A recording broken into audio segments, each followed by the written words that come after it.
안녕하세요. 세종종합사회복지관입니다.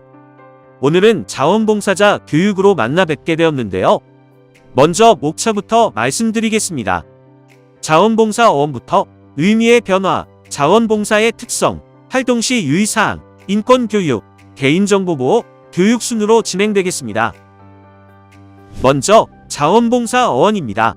자원봉사는 한문으로 스스로자, 원할원, 받들봉, 섬길사이며 스스로 원하여 받들고 섬기는 일입니다. 단순히 돕는 것이 아니라 받드는 것으로 인격을 존중하며 도움을 주어야 하는 일입니다. 다음은 자원봉사 의미의 변화입니다. 현재와 과거의 자원봉사 의미는 많이 바뀌었는데요. 과거에는 단순히 어려운 사람을 돕고 싶다, 선한 일을 하는 것으로 구분이 되었었지만 현재는 다양한 사회 문제를 같은 시민의 입장에서 함께 해결하려는 책임과 의무로 인식되고 있으며 봉사자는 자기 성장과 보람을 느끼는 등 상호 간의 욕구를 충족시키는 의미를 갖고 있습니다. 다음은 자원봉사의 특성입니다. 자원봉사는 자발적 의지를 바탕으로 진행하는 활동이며 개인이 아닌 공공의 이익을 목적으로 진행하는 활동입니다. 활동에 있어 물적, 금전적 대가를 바라지 않아야 하며 일회성이 아닌 목적과 목표에 따른 계획을 바탕으로 하는 장기적인 활동이어야 합니다. 다음은 자원봉사 활동 시 유의사항입니다. 먼저 자원봉사 일감은 감당할 수 있는 능력이 되는지 관심이 있는 분야인지 알고 선택해야 합니다. 활동 시에는 상황에 맞는 복장을 준수해야 합니다.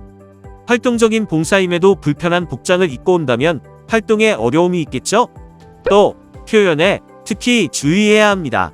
봉사활동 중 대상자가 잘 알아듣지 못한다고 하여 비속어를 사용한다거나 표정을 찡그리는 등의 행동을 하는 것은 절대 금물입니다. 다음으로 대상자와의 약속을 반드시 준수해야 합니다. 약속 시간을 정해놓고 지키지 않는다거나 지키지 못할 무리한 약속을 하는 등의 행동은 자원봉사의 의미를 퇴색시키는 행동이지요. 다음은 인권에 대한 교육입니다. 인권이란 성별, 인종, 장애 여부, 국적 등의 관계없이 인간답게 살 수 있도록 보장받을 권리를 말하는데요. 인권의 특성을 통해 더 자세히 알아보겠습니다. 먼저 기본적 인권으로는 인간답게 살 권리입니다. 다음으로 보편적 인권으로는 모든 사람이 동등하게 누릴 수 있는 권리가 있으며 약자를 위한 권리에서는 장애인, 노인, 아동 등 사회적 약자도 인권을 보장받을 수 있도록 하는 권리가 해당됩니다. 또한 책임을 동반한 권리에서는 개인의 이익 주장이 아닌 공공의 이익을 존중할 권리가 있습니다. 다음으로 인권 감수성입니다. 인권 감수성은 상황이나 문제를 인권 문제의 차원에서 바라보고 해결하는 능력을 말하는데요. 인권 문제가 있는 상황에서 나의 선택으로 인해 해당하는 사람에게 어떤 영향을 미칠지 상상해보고 문제를 해결할 책임을 자신에게 돌리는 걸 말합니다. 인권 감수성 훈련으로는 민감성 기르기, 공감 능력 기르기, 입장을 바꿔 생각해보기, 다름을 인정하기가 있습니다. 타인의 행동을 볼 때 자세하고 민감하게 보는 연습을 해야 하며 입장을 바꿔서 생각을 해봐야 타인이 왜 그런 행동을 했는지 공감을 할 수 있다. 특히 나의 생각과 다르게 행동을 했을 때 저 행동은 틀린 거야가 아니라 저런 점이 나랑 다르구나 라고 인정할 줄 아는 연습을 해야 인권 감수성을 기르는 데 도움이 됩니다. 다음으로는 자원봉사 활동 중 인권 침해 사례를 보겠습니다. 첫 번째는 거동이 불편한 이용자를 돕는 자원봉사 활동을 하던 중 이용자의 신체를 사진으로 촬영하여 SNS에 게시했던 사례입니다. 두 번째는 차량 운행봉사 도중 목적지까지 간다면 퇴근 시간이 늦어질 것을 우려하여 목적지가 아닌 곳에 이용자를 하차하게 하고 귀가한 사례입니다.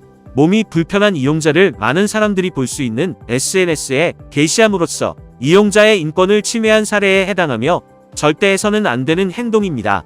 이 사례도 마찬가지로 자원봉사 활동 중 책임감이 없고 약자를 배려하지 않은 행위로 인권을 보장해주지 않는 사례로 볼 수 있습니다. 마지막으로 개인정보 보호 교육입니다.